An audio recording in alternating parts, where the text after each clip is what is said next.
at whatever age that you want to be. And she was a great model for that. So Anne is here, is going to share with us something very different. I'm going to have Anne introduce herself and what she does later, but we can read something. I'm going to try something new today. I'm going to read a little bit about Anne, so we can get a preview of that. So Anne's have a book about her favorite movies, right? How films affect our mental health. And oh my God, this is the topic that I think that we all need to talk about, because it does. When you consume so much movie and so many things, it will replay in your head. And I can't wait to hear what Anne has to say. But we're going to have Sarah kick off the conversation like we always do. Sarah. Okay. Would you please? Yes, my dear. Hello, everyone. I'm so glad that we are back to talk with you again, to share with you our special guest today. But before we do that, let me introduce myself and then Lee will introduce herself. I'm Sarah M. I grew up in Cambodia. I gone through a very challenging time in my country when the communists took over and they turned our country upside down. And I was struggling, trying to survive. I almost didn't make it, but with my hope, love, and perseverance, and of course, God helped me too. So I made it through. Not only that, I was able to escape out of the country, and I'm here for the last 40 years, and I'm so grateful to be here and rebuild my new life all over again. And now I I got to the point that I can share my journey. I can share some of the life lesson that I've learned. So Lee and I, we have a similar journey. So that's why we get along so well. We are here, and so that's all I want to share. And I have my book. Let's see, just want to show in case we have a new audience. This is my book, How I Survived the Killing Fields. It's very sad, but it's inspiring. So you can find my book at sarahim.com. Back to Thank you, Sarah, for you. all who listener and watching our show that you have not been here before. We welcome you, and we would love you to stay around and be with us every Monday, Tuesday, and Thursday. We are here to feature other people's thriving stories. We started this show maybe a little over a year ago, and it started out just me and Sarah. And we are the daughters of the jungle and the sea. I want to say that we're the daughter of the jungle and the sea. Her background is from the jungle, and my background is from the sea. We both surviving the jungle and the sea. We were neighbor country in Vietnam and in Cambodia. And we went through the very similar period from 75 to 79, fighting out of the country against, we didn't fight the communists, but we hide and we fled from the communists. And that's how we got here. And for the almighty grace of God that gave us the second chance.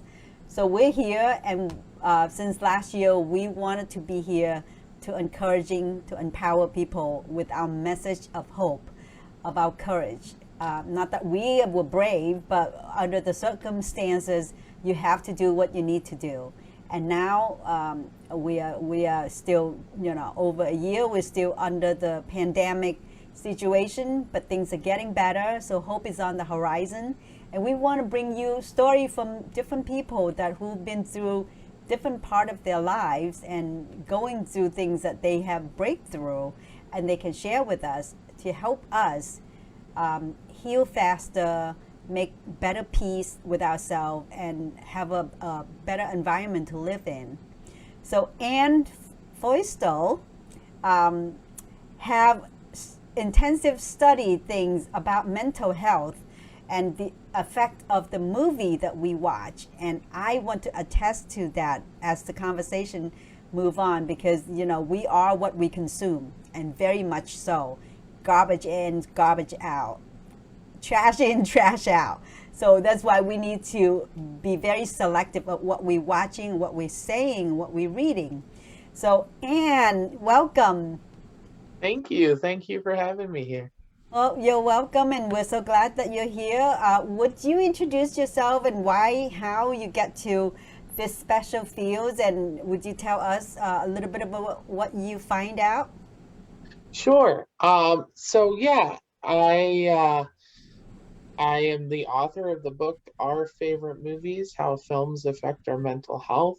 I'm also an editor, proofreader, data entry tech, and transcriber. So, the book came out in 2019, and basically I wanted to write about movies and mental health because mental health has always been very important to me. I have bipolar disorder and generalized anxiety disorder, which basically means I experience anxiety, depression. It's called mania. For those of you who don't know what mania it is, it's sort of a extreme high. It's the opposite basically of depression. Hmm. So movies have always been something that have given me hope, that have helped me through my symptoms and my issues, and helped me when I was lonely, helped me when I was scared, Hmm. helped me, connect with other people and just grow as a person. That's really interesting. I don't even think that that is the issue with only bipolar or mental health people, whatever you say that the name. I think even just for general, normal, everyday life people, it Hmm. does affect to what you think, and how Exactly. you connect with other, and how you be happy one day, or how it bring you down to be sad in another day. So I assume Right. that you love to watch movies. And my cat wants to join in here. I'll try to not have it be too distracting, but he Yeah. wants to join in. So what kind of genre of movies or Netflix or binge, it's like, tell us a little bit about what have affecting you as far as bringing you to the high and then bringing you to the low. Sure. I think there's a genre that's often called dramedies, which Mm. are like a comedy and drama combination, Oh. that are my favorite type of movies. Mm-hmm. So it's just, I'm all about laughing and crying, or laughing and thinking, and that kind of thing. Um, my favorite movie of all time, which I would consider a dramedy, is called Inside Out. It's a Pixar film. Have either of you seen that one? Inside Out. That sounds like a movie from the 80s. Uh, that's no So, way. Something else. Inside Out. Is that a Pixar movie? No, I don't remember seeing it. I have not watched any Pixar since my kid growing up. So oh, sorry. okay. It came out about 8 years ago. Okay. I believe it was eight, seven, something like that. I should know this Hmm. in my head, but for some reason I've forgotten. Anyway, I'm gonna check it out. it's yeah. Inside Out is the story of an 11-year-old girl named Riley, and her family moves from Minnesota to San Francisco. And what it's a huge change for her. She has to leave behind all her friends and her hockey team and everything. And so what we see is the five emotions inside her head: joy, sadness, anger, fear, and disgust. Hmm. And they are basically they're sort of the focus of Riley and the focus of her emotions. And what happens when joy and sadness get lost inside of your head, Yeah. and you can't feel either emotion anymore. Hmm. And So how does it's it? a very sweet movie. Yeah, If you've seen other Pixar, so Pixar tends to be I love very Pixar. Yeah, emotional, very sweet, some right. good humor in there. Is that Toy Story's also Pixar's movie? Hmm. And I Yep. love Toy Story. I mean, yeah, I mean, you don't think that cartoonish stuff's gonna make you cry, but yeah, they can stir up a lot of emotional stuff. It's But true. so that's your favorite movie. So based on your book, can you tell us a little bit about the, not giving away too much because we want people to buy your book and read it. So can you tell us a little bit about what you find out and what's in that book? Sure. So what I talk about in the book, I have the different parts are first, I go into my mental health journey, and how I determined how much movies helped me, Mm-hmm. and like I said, helped me connect with people. And I found through research then that there's something called cinematherapy, so which is watching movies as a form of therapy, Mm. and how much that can help people. There are actual cinema therapists out there who prescribe movies to their Mm-hmm. clients. Mm-hmm. Um, so, and there's just a lot of research out there about how movies affect our moods and our thoughts and feelings. I Mm-hmm. talk about also, like you were talking about earlier, about the garbage in, garbage out, and how things like racism, xenophobia, sexism, fat phobia, homophobia, transphobia, all these different Violence, phobias and killings, isms. yeah, Yeah. And the so much extreme of violence those, can really affect people. right? It can really affect people. So, Especially teenager and mental health people who are not very stable and grounded from one emotion, and can actually cause them to think a lot of things that they probably hallucinating, that somebody is going to kill them. So the mechanism of defending or being violent, I don't know, I'm just talking about in general term, that it make a person very unrest when they watch a violent movie. um, and sometimes I think that's between sex too, like female like the calm and the comedy and the dramas, where men, I know all my men in my family, they love action movie. Oh yeah. And it's not even like they're violent, but they just love action because it get their adrenaline, running. And I just like try not to watch any of those because it make me feel very anxious. So so I am, yeah. I One thing I learned about today is called dramedy, which is really cool because I know Yeah, that's the good comedy. word. Yeah, I know comedy, I know drama, but dramedy, that's what I like too. that's good. Yeah.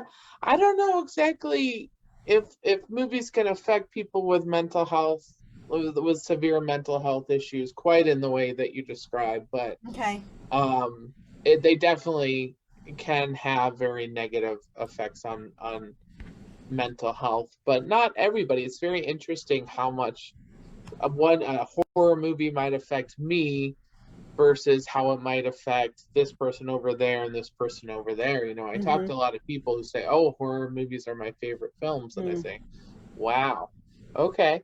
Um, I mean, I'll watch them occasionally, but they scare me so bad. Yeah. They can make me very anxious. So Yeah, it give it me can depend nightmare. on the person for sure. I I think you're right. As far as, if you're strong, grounded or not, because you got to be real, you got to be able to figure out that is movie and that's not real.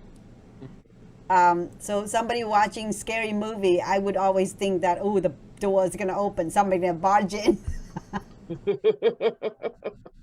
You know, Yeah, no, I you mean know that is. there's certain ones out there. You got to be careful. Mm-hmm. So, and then but the sort of the biggest section of the book is where I talk about 12 of my favorite movies, and I call it our favorite movies because 10 of those 12 are ones that me and my sister as kids and teenagers would watch over and over and over again. And we weren't always, we're not exactly completely suited temperamentally. We're very different personalities. Mm.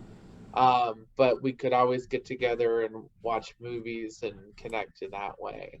And that's always been very special to me So to you be able mentioned to about connect with them. cinematherapy.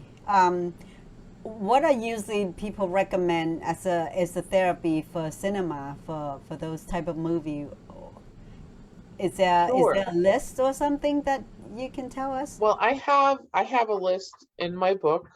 Okay. Um, and some of the movies that I talk about in the book that I encourage people to watch, besides Inside Out, are When Harry Met Sally, Mm. Princess Bride, Oh yeah, I love it. um, Fried Green Tomatoes, A Uh League of huh. Their They're Own. classic. They're classic. Yep, Yeah. yep. Little Women, 1994 version with Mm-hmm. Winona Ryder. The movie Contact with Jodie Foster. So I have a whole bunch of ones in there, a nice list. Okay. Do you like Um, musical? I do. I don't have any musicals in there, but I do enjoy musicals. What's your Yeah. favorite? It's like I have a tradition every year we would watch Sound of Music during Chinese Oh, New Year time. I just love that. Anything, you know, My Fair Ladies, Phantom of the Opera, Les Miserables, any of those, more, I guess, more drama than comedy. Um, but, you know, My Fair Lady is pretty funny, you have to oh say. yeah, that's very true. Yeah, no, I'm a big fan of the classics. I also love La La Land. I Mm, don't know if you guys saw that one. That's a good, little bit more modern yes, yes. musical. And Yeah, then they there's were like supposed to was that supposed to be winning the Emmy and some the somebody Oscar, did the yeah. oopsie. That was, oh, I'm a huge Oscar fan. Actually, for people who don't know, we got the Oscars coming up on Sunday. Oh, this Sunday? Yeah, this Sunday. Oh my God, I have something on this Sunday. Oh, I'm gonna miss it. But that's usually my prime. I love watching other what's next, you know, what to watch next. Exactly, exactly. So what's good out Yeah, there right now? sorry. What's good out there right now that we should be anticipating? Yeah, well, it's nominated and it looks like it's probably going to get the Best Picture Oscar, but I think Nomadland Hmm. is perfection. It's it's the story of this woman played by Frances McDormand, who is like late 60s, early 70s. She loses her job, she loses her home, and she starts living out of her van, and she sort of has built up the inside of her van so that it's Nomad livable in land. there, and she drives around with this group of nomads of Hmm. people in their 60s and 70s and 80s who have retired, but they don't really, for whatever reason, have a house, and they live out of houses and RVs and such, or crash at people's places and such, and they'll maybe work on a farm for part of the year, work at Amazon during Christmas time.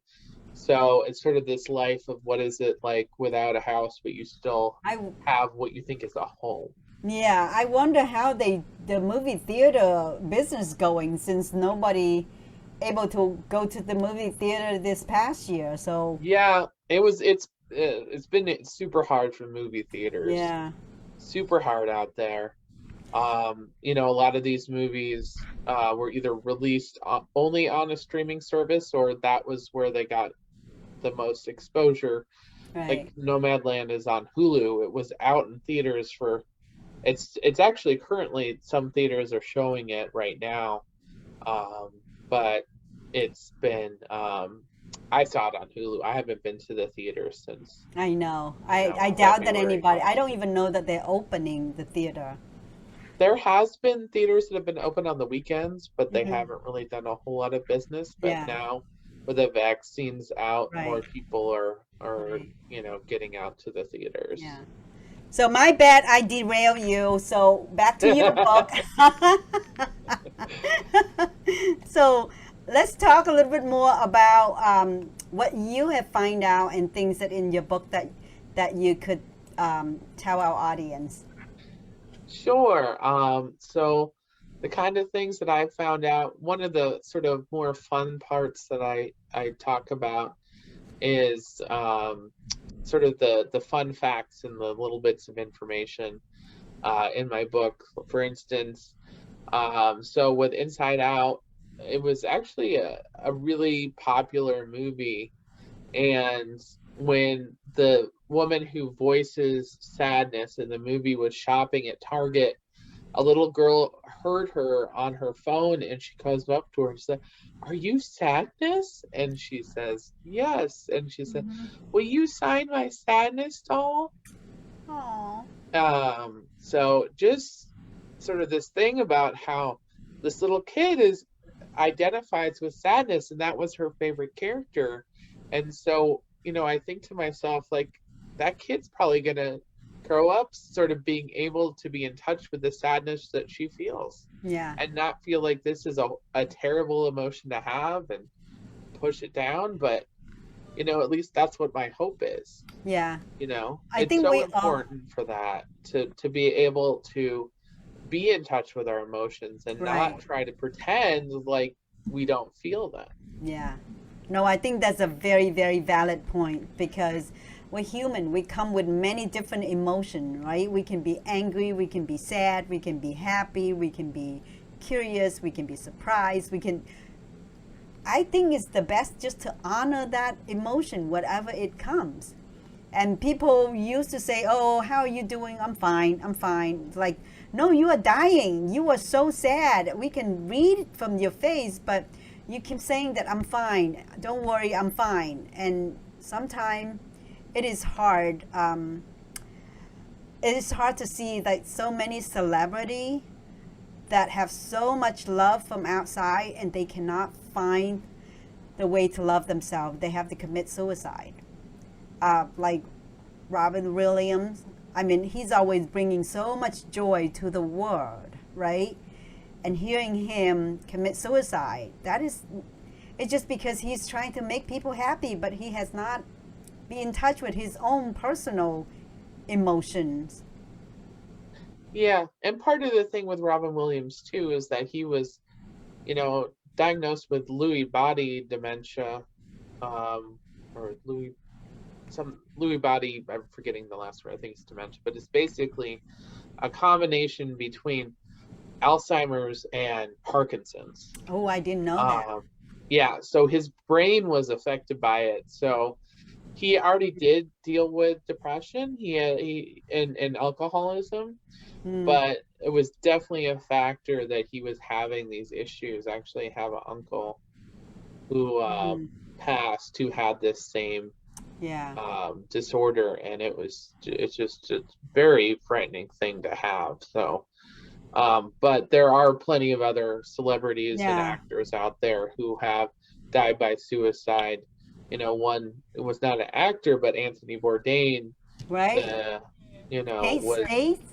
I'm a huge fan of his, and that was Yeah. devastating, especially because his daughter is fairly young. Um, Mm, and it's sad. I mean, I talk in the book about my own problems and my own depression and my suicidal thoughts I've had. wow. Two suicidal attempts, and it was incredibly difficult. And I just, we talk about hope, and I just want to, for those of you who are watching this who've had the dark times, it's there are ways to get through. And to me, I think movies are something that help me get through. Hmm. Is there a support group that is sit and talk about the movie they watch or things that to get people feel in touch with reality? Because sometimes you put yourself on the movie world, right? You watch the movie and then you submerge in that feeling and then you wake up and you get out and it's like, here's your reality is totally different from what the movie is. So I how wish do there you deal with were. I that? mean, I wish there were, Maybe you can sort of start the that, national. Anne. Yeah, no. I thought about doing something like that someday. Uh-huh. I know that there are some communities that have cinematherapy groups. Mm-hmm. I think that would be something I would people can Google cinematherapy group or cinematherapy Very support group. interesting. Yeah. There aren't any locally, unfortunately. But to be honest, I haven't looked in a while, so maybe there's something that's popping up. And if anybody knows of anything, please let Yeah, me I know. think people have book club, you have cinema discussion club or therapy club. I am gonna be in a it's not a public group, but I am gonna be part of watching.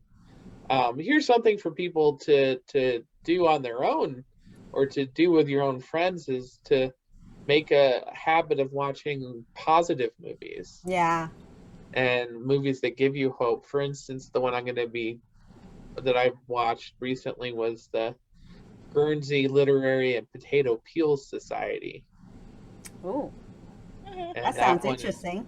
all about this group of people who started a book club during the occupation of this island, Guernsey, which is in between France and England, Mm-hmm. during World War II, Mm-hmm. and how they found reading as a way to help them deal with the fact that they were occupied by Mm. Germany during that Yeah. time.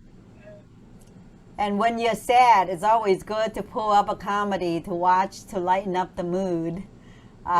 And Exactly. I love mystery movie too. Like I don't Ah, mind. I don't mind action movie, but as long as action in an intelligent way, like the Bourne series. yeah. It just feels good that it's neat get you to the next step, even though they do a lot of fighting. Um, but I think movie is definitely a good way to take you out of reality for a little while. Just put you in the dreamy Exactly. world. What's your favorite movie, Sarah? My favorite, oh, I don't know. Hmm. I have too many. Yeah, well, I have a few, but I like the movie, the one that so boring. I watch every Christmas time. What is that? Christmas movie? Christmas story? No, no, no. It's a Wonderful Life. Yes, yes, that it's the Wonderful Life. I That's a love the great one. Christmas story. There's like every day, every year, Christmas Eve, and then out to Christmas Day. That's my marathon Christmas movie. Well, It's a What's that Wonderful Life Christmas really deals story? with depression. The main character is very depressed in that movie, Which one? and it's a Wonderful Life. Oh yeah, that one At the I watched, beginning, but yeah, he's so depressed he thinks he's worthless, and then yeah, as you watch the movie, is I'm this for those of you who haven't seen it, should be yeah. surprised if anybody hasn't. But basically, he finds out as the movie goes along how important a person he is to the Right. people It's a good who care about classic him above too. It's a really good movie, and I love chick flick stuff. I have to say, like You Got Mails and when Sarah met Harry, that's a good one too. Yeah, Tom Hanks definitely. movie, I love Tom Hanks. Tom Cruise, Tom Hanks. Now there's I bet you haven't seen Joe versus the Volcano. No, who's in So that Tom Hanks and Meg Ryan, actually. again? Yeah. That's a great combo. Now it's weird, When did it come but I out? think you might still like it.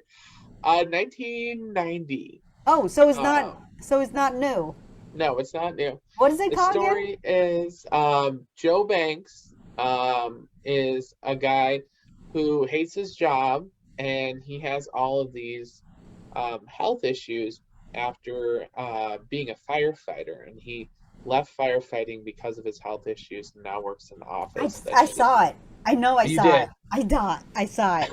I saw it. Yeah, I think I saw it. I mean, I just love those for me, a movie, what makes a movie is the actors and the actresses. Mm, yeah. Some movie, like is not good because people just can't act.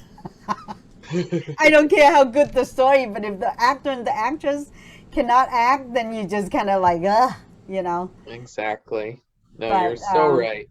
Or the writing's really bad. You could have the yeah, best I know. actors and actresses in the world, but if the writing's Right. bad, it's So talking about movie, we're gonna have a live performing a monologue from one person show at the end of the month.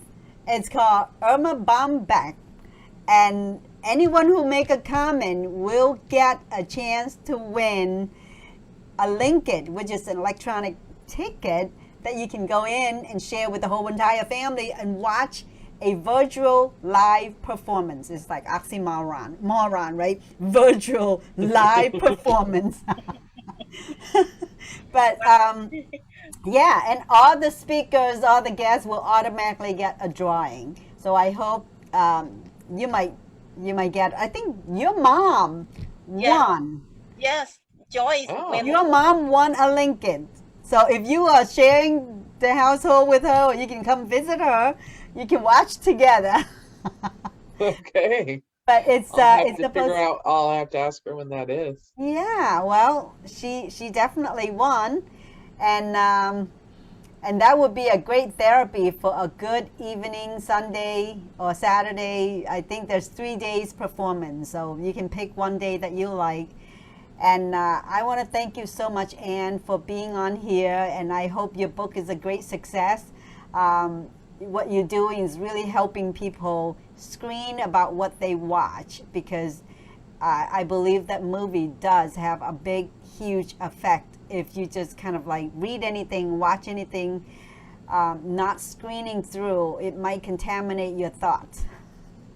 So before we say goodbye, what is your recommendation? What is your advice for people who's looking for a good movie to watch to help with their own emotion? Sure. Well, I actually recommend that people think about the movies that they've seen and that have already loved.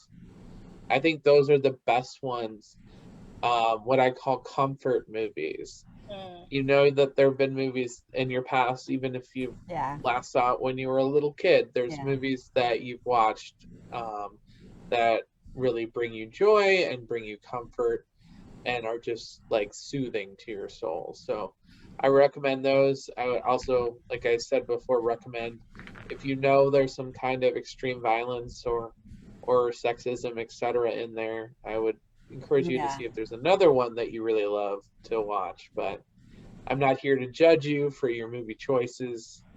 And yeah, that's what I would say Yeah, about that. I Oh, would and definitely also check Inside Out. I love, yes, I love it definitely see already. Inside Out. And Pixar in general is great for this. Right, right. And Yeah, Toy Story 2, I can watch it. Toy Story 1, 2, and 3, whatever. and fourth, there's fourth. Oh, there's a fourth one? Yeah, Hmm. I gotta check that out. I've lost yeah. track, you know. It's like Rocky 28. Yeah. Oh, and I just wanted to say that my book is available on Amazon. Oh, Awesome. okay. And the name of your book? It's Our Favorite Movies: How Films Affect Our Mental Health. There you go. And in a few minutes, I'll go put the link to the Amazon in the Yes, comments. Yeah, yeah. absolutely. Just put below our video in our group. Okay, Wow, this is will a do. really nice and light topic, and I really enjoy talking to you. And I will make myself a date night with my husband, watching some of the favorite movie, because it's yeah. Last couple days ago, I told myself I'm not gonna do anything.